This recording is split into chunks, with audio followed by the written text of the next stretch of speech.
Hello everybody, and welcome back to another episode of the Daily Crypto News. And today we got some really cool diversified crypto news about Ripple, Tron, Cardano, Vechain, and Bitcoin. So make sure you watch this video all the way through so you don't miss out on any important crypto stuff.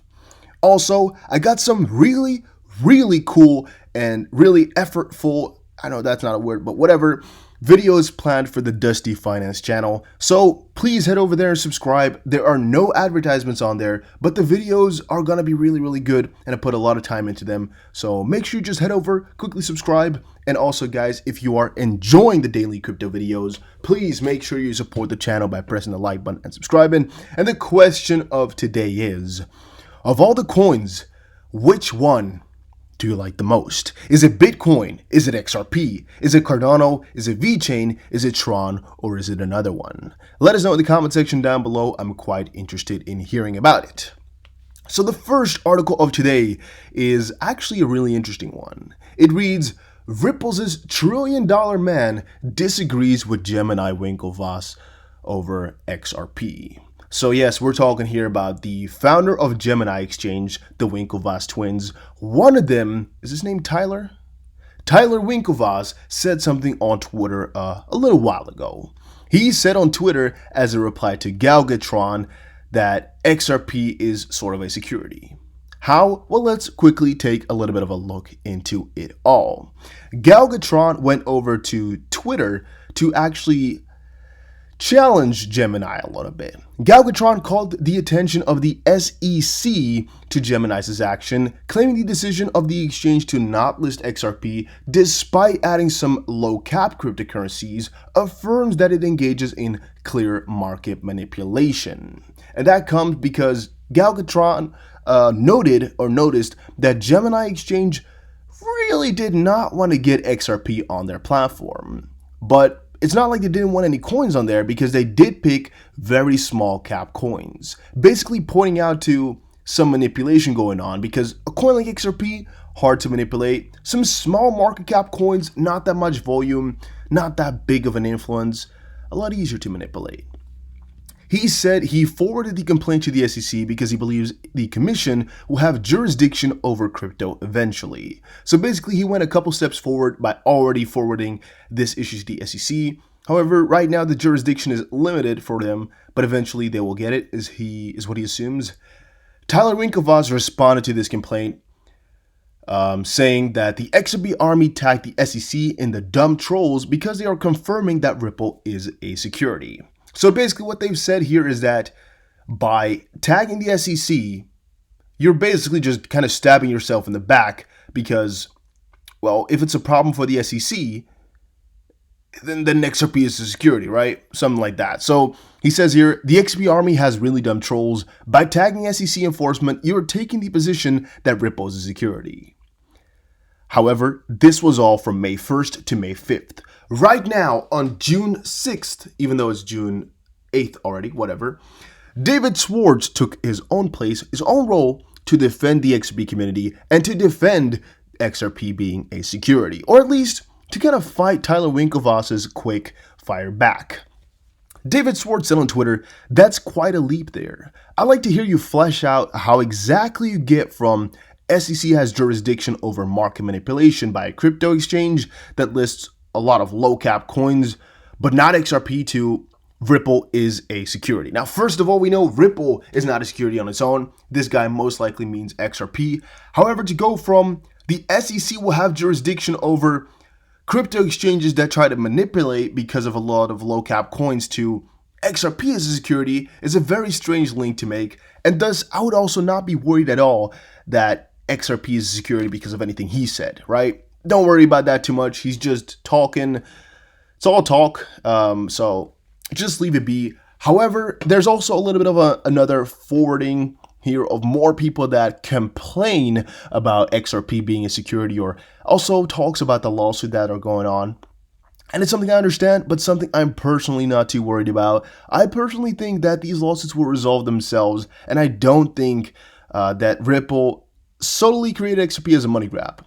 Right? One of the reasons I think so is that if it were the case, it would most likely be a lot more beneficial I personally think if they didn't do all this escrow BS and just did a more elaborate scheme, a little bit of a quicker one, to get the most amount of money and not put as much back into escrow, but just claim as if they were spending 100 million XRP on XRP ecosystem each month.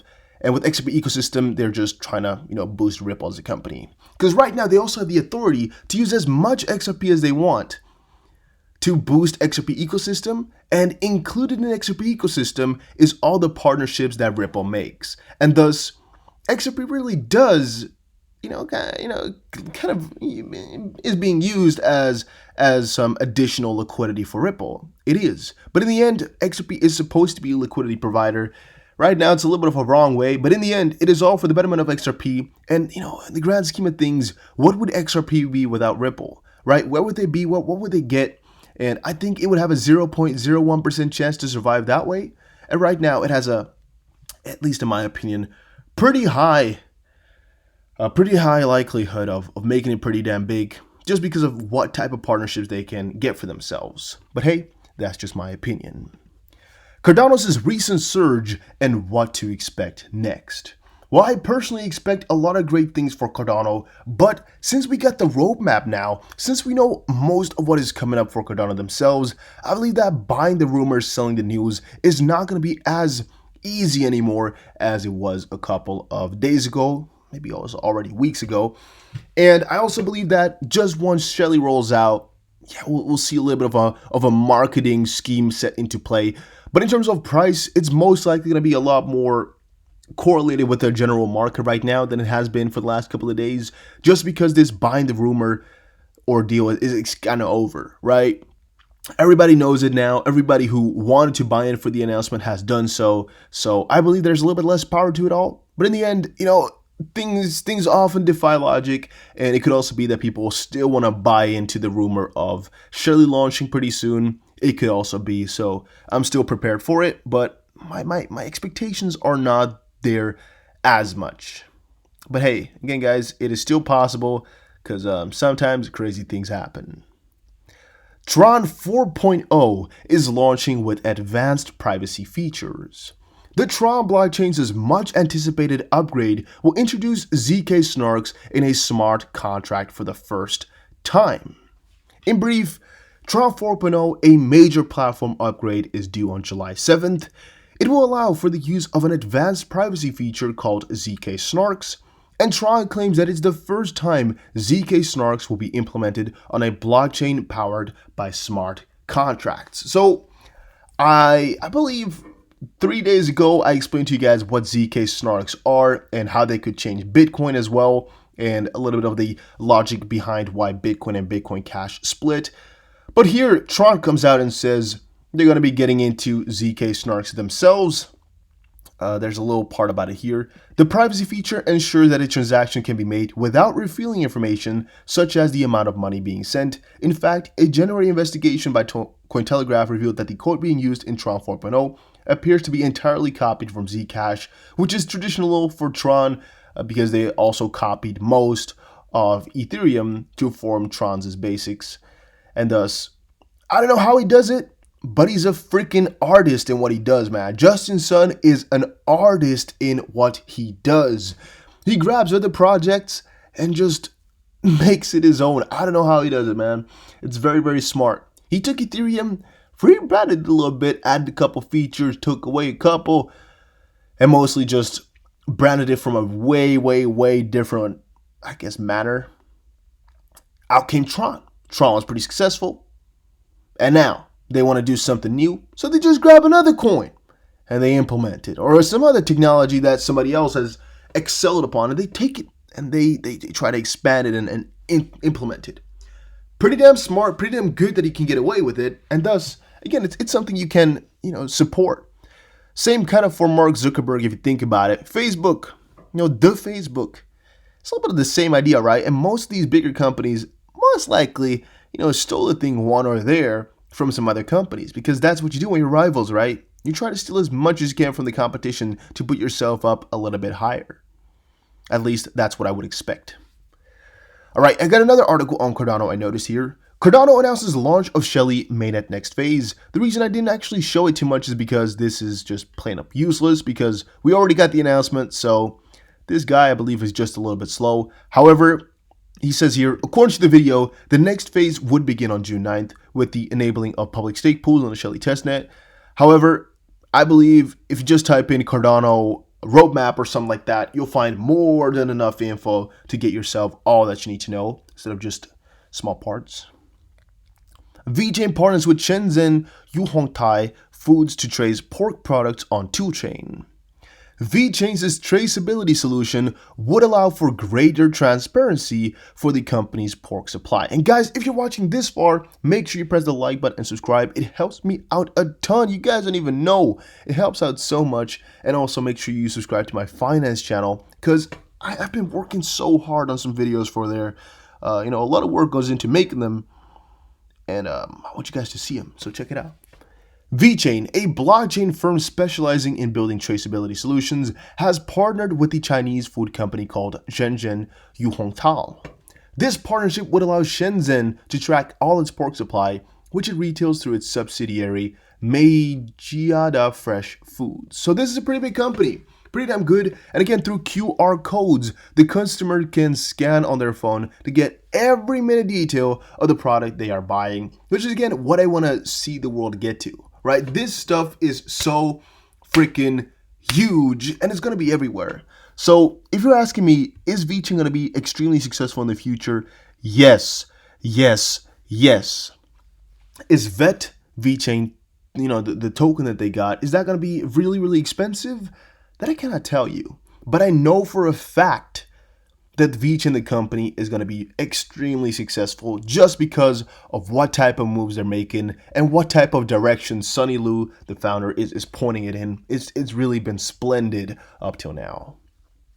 And then again, an article by Nick Chong, one of the guys that also likes to hype up articles a little bit more, or a little bit better than they should be. Bitcoin just flashed the signal that marked the start of a 7,000% rally. And I believe you guys have also seen this before with me a couple of days ago.